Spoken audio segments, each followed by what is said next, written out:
मुंगेर में civil surgeon पद को लेकर चल रहे विवाद में फिर आया नया मोड़। 10 दिन पूर्व सिविल सर्जन का पदभार लिए डॉक्टर ध्रुव कुमार को हटाकर मुख्यालय के आदेश के बाद सदर अस्पताल के डीएस डॉक्टर राम प्रवेश को दिया गया सिविल सर्जन का प्रभार, जिसके बाद आज डॉक्टर राम प्रवेश ने सिविल सर्जन का ग्रहण किया। पदभार ग्रहण करते ही सिविल सर्जन डॉक्टर राम प्रवेश ने कहा, दलाली प्रथा को किसी भी कीमत पर बर्दाश्त नहीं किया जाएगा और विलंब से आने वाले डॉक्टर और कर्मियों पर कार्रवाई की जाएगी।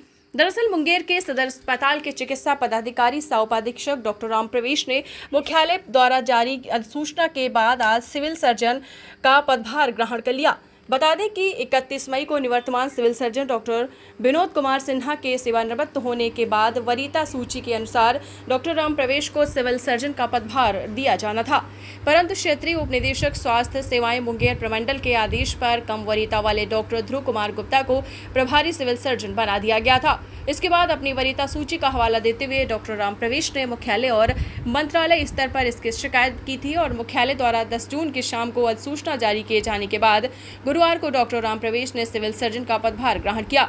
पदभार ग्रहण करने के पश्चात उन्होंने बताया है कि विभाग द्वारा संचालित सभी स्वास्थ्य कार्यक्रमों को सुचारू रूप से संचालित कराना और सभी मरीजों को बेहतर स्वास्थ्य सुविधा उपलब्ध कराना उनकी प्राथमिकता होगी। दलाली प्रथा को किसी भी कीमत पर बर्दाश्त नहीं किया जाएगा और विलंब से आने वाले डॉक्टर और कर्मियों पर कार्यवाही सुनिश्चित की जाएगी।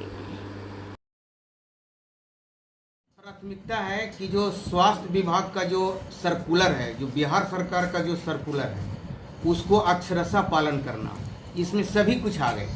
तो चाहे वो सदर हॉस्पिटल हो, चाहे वो पीएससी हो या एडिशनल पीएससी हो, सब समय पर आएंगे और समय पर जाएंगे तो काम जरूर होगा, सेवा जरूर होगी। तो सेवा ही धर्म है और डॉक्टर और जितने भी पारक कर्मी वगैरह जितने भी हैं, सबका सेवा धर्म, सेवे के लिए ही आए हैं।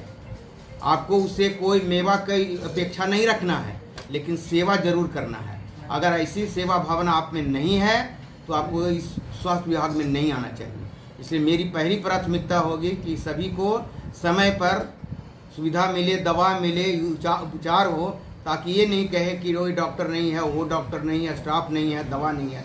ये मैं सुनना नहीं चाहता हूँ और कोई भी नहीं सुनना चाहेगा। नए हमारे जिलाधिकारी आए हैं और वार्निंग दे के गए हैं कि 4 दिन या 5 दिन में मैं पुनः आऊँगा।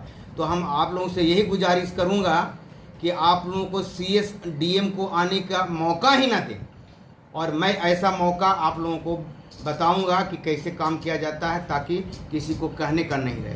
मैंने एक दिन जो डीएस का पद ग्रहण किया था, उसमें बहुत सारे फॉलोवर देखे गए और सबने हमारी सराहना की और इससे पेशेंट की संख्या भी हमारे क्लिनिक में बढ़ गई। सर बहुत अच्छा काम किए और हम समझते हैं कि इससे और अच्छा रहेगा जब सीएस बन जाइएगा। तो ये आपसे बहुत अपेक्षा है लोगों की और मैं उस अपेक्षा में ज़रूर उतरूँगा, सफल होऊंगा।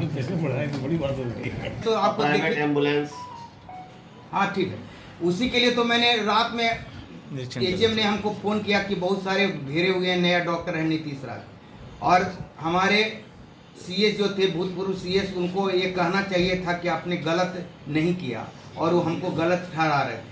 नया नीतीश राज है, यह जान लीजिए। बिना सरदार के कुछ नहीं होता है, चोरी या डकैती हो, या बिना घर वाले के मर्जी से कुछ नहीं होता। अगर हमारा सरदार ही गलत है तो चोरी डकैती होगी और बिचौलिए का यहाँ प्रभाव रहेगा। आपको पता होगा, आप भी जानते हैं कि यहाँ कौन कौन डॉक्टर है जो कि दोषी है, और मैं उसी पर नकेल कसूंगा और नहीं तो उनको परपत्र का करने के लिए हम तैयार रहेंगे और डीएम से परमिशन लेकर के उसको परपत्र कर, खाली हमको पकड़ने भर देरी है। अगर पकड़ा गए तो उनका खैर नहीं। मैं इस मंच से या इस ऑफिस में चेतावनी देना चाहता हूँ कि आपको अगर नौकरी करना है तो नौकरी कीजिए, अगर प्रैक्टिस करना है तो डेरा बीआरएस लेकर के प्रैक्टिस कीजिए। और सरकार का जो आदेश है कि सरकारी दवा ही लिखना है, बाहर की दवा नहीं लिखना है। अगर आप बेहतर उसका इलाज करना है तो क्लिनिक में कीजिए, जरूर अपने से बिना बुलाए हुए चला जाएगा। लेकिन यहाँ अगर सरकारी नॉर्म्स का पालन नहीं करते हैं तो उनको सजा मिलेगी और उस सजा के लिए तैयार रहें। बहुत सा स्वेच्छा हमारे समय सर्विस छोड़ के भाग गए, उनको तो बुलाने नहीं गया, लेकिन पुनः आए। इस मतलब से आए, तो अगर वो मतलब गलत से आए हैं तो होशियार। सर